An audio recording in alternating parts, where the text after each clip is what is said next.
I'm just about to interview Kyle Vucko of Indochino. If you like this interview, share it, and don't forget to comment. I'm Heather Ferguson, and you have found a Sonar moment. I'm a hippie, corporate hippie. We're aware of the risks, but we're willing to ignore them for the moment. I don't have to be the smartest guy in the room. But a complaint is actually a request. It's the Sonar Moment, a monthly interview with CEOs from the Pacific Northwest. We're here at the beautiful Alex Goulden Hall in Victoria, Canada, and with me today is Kyle Vucko, CEO and founder of Indochino. Indochino is a company that makes custom suits and sells them online over the internet. And Kyle and his partner, Heiko Gani, have shaken up the world of men's fashion and, as you can see, not even 30 years old. So welcome, Kyle. Hi. So this is a beautiful, simple idea, really. Tell me about it. Well, what can I tell you? I mean, it started from a simple concept, actually. My co-founder and I, both friends in college, needed a suit for a conference, never bought one before, and just found the process to be really tough. We did some research online. The stuff that we loved was really expensive, hard to get in Victoria. And what we ended up finding was the stuff that we could afford just wasn't a great experience. The retail experience was dated, the sizing wasn't great, the style wasn't there. So we felt that there was an opportunity to make it way easier for guys to go through this process of getting dressed. And we just went out and built a process that we felt spoke to guys. And that was Indochino. Now, I want to give people an idea of the scale of this. So just tell me where you started in terms of sales the first year. Sure. And now what are we, 6 years later? 5 years online. Yeah, 6 years for me. But. Yeah, 5 years online. And so where did you start and where are you now? What was in your first year? Well, I mean, so 2007, I mean, we sold a handful of garments, you know, and it was just my co-founder and I, so, you know, single garments a day. Your dad bought one. Well, he was the one that didn't. He was very supportive of me doing my own thing. So, but it was a lot of schlepping around and measuring people and trying to build up a business. And, you know, and it's evolved from the two of us to today we have close to 100 staff between Vancouver and Shanghai. And we have now close to 130,000 customers in 130 countries. Oh, wow. So so we've grown very meaningfully. We've also taken investment along the way, and become a sizable business. Tell me about the mentors you've had along the way. I mean, it's been a story for me since day one. You know, I always looked for who was the smartest person I could get access to, and I've always just been an oral and kind of interactive learner. So started with the mentor program at the University of Victoria. When I came up with this idea, I was able to throw the idea off of a series of mentors here in Victoria. And I connected in particular with a few of those who actually ended up becoming my angel investors, and kind of continued to grow from there through, you know, a couple of rounds of funding, through our chairman, who's also an advisor of mine, and he he was an early employee at Yahoo, rose to be president there, and I found that, I mean, you want to be successful and you can look to certain people who have been successful, and generally the most successful people do things differently from everybody else. So one of your early investors was Jeff Mallett. He was. And when you talk about somebody doing something uniquely, tell me what was it that was so unique, you know, about Jeff? I mean, he's had a very successful career. Right. But you know, when you say that successful people do things uniquely, what exactly do you mean, and how was that for him? Well, I mean, for him specifically, and I mean, I'm speaking for Jeff, so I don't know if this is exactly his story, but he has an amazing amount of energy and focus, and really follows, I think, his emotive center. You know, he's got a very clear passion on what he likes, what he wants to accomplish in the world, and it's infectious. Yeah. And so he is able to get a group together, to sell a vision, to really motivate a group of people to do something in a way that I've rarely seen anywhere else. And I think that's one of his, you know, really special strengths. You know, once he fixes his eyes on something, he's very determined, and you can see that throughout his life. I mean, he was an excellent sports player, and across multiple sports, a sports star at like the top of his class. He's always really pursued kind of excellence. Yeah. And you know, excellence, a lot of that's talent, but I've generally found that, like in the case of Jeff, I mean, naturally talented, of course, but you know, what I see with a lot of very successful people is really ongoing hard work and determination. And I think Jeff just has a level of drive that I haven't seen in many other people. And so, and I've seen that, I mean, with Jeff and most of my other mentors, I mean, those are the people that I've aligned with, but generally the people I've seen who have been very successful just have a consistent set of, consistent drive over a very long period of time. And while it may not, I mean, for some it shows up right away, but for everybody it shows up eventually, but some people have to kind of be a little more determined a little longer than others.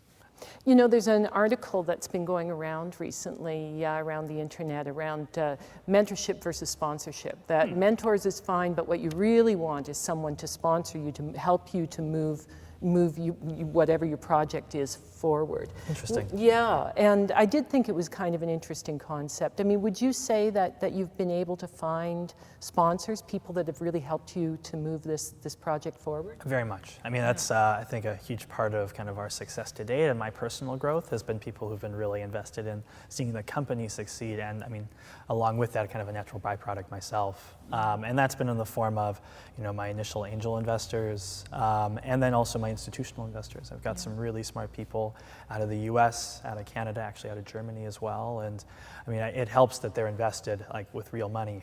Yeah, that's nice, isn't it? But no, I mean, I don't think I would have been able to accomplish nearly as much without them, just because they've seen so much. They've seen my situation or very similar situations in many other portfolio companies, and in many cases also just them going through similar growth curves in their own businesses. What was it you think that they saw in you? Because it's a two-way street, right?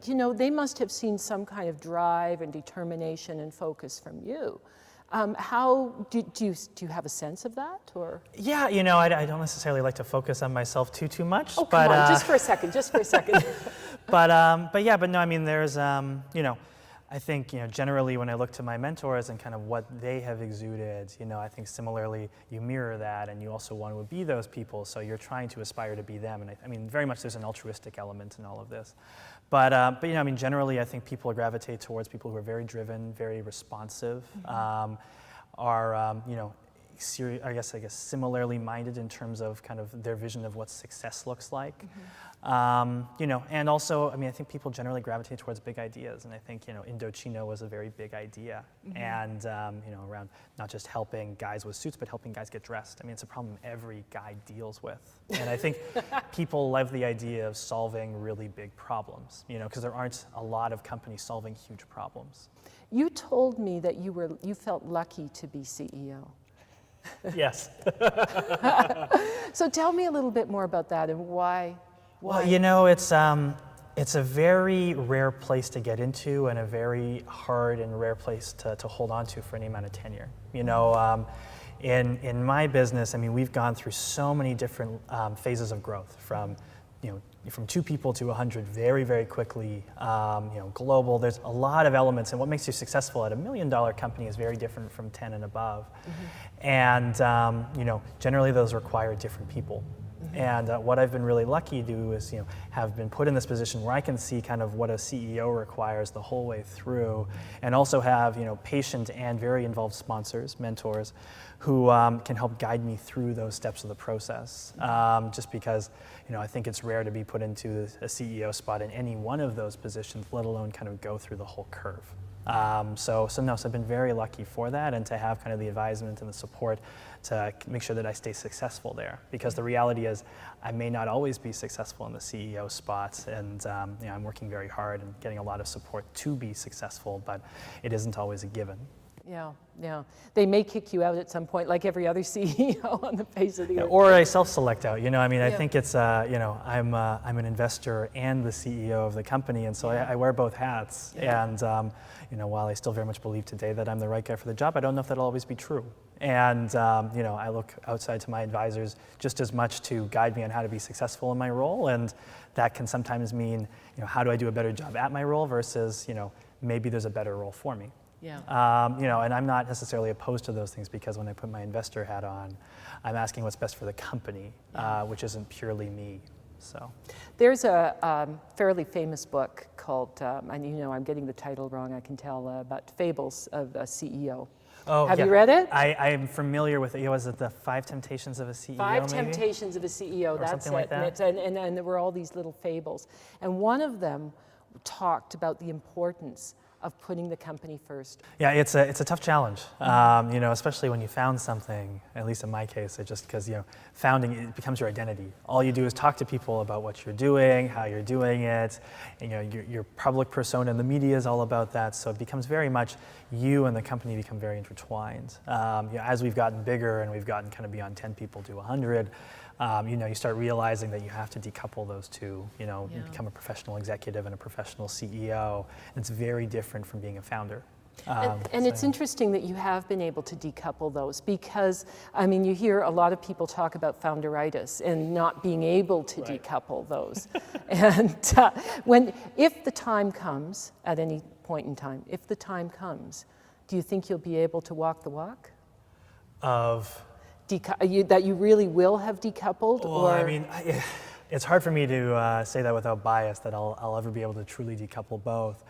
But just because there's also, I mean, just the nature of the environment you're in is people see you as a founder, so they treat you differently, they listen to your words differently.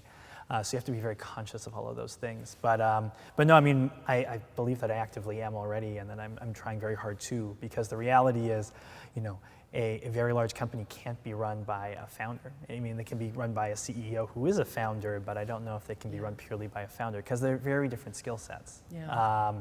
Yeah, and one's a lot more personal than the other, and to your point around, you know, really doing what's best for the company, you know, that's stepping away from being a founder, and a lot of times. That's, yeah, ultimately the right thing to do, I think. You're going to be a mentor to somebody else at some point.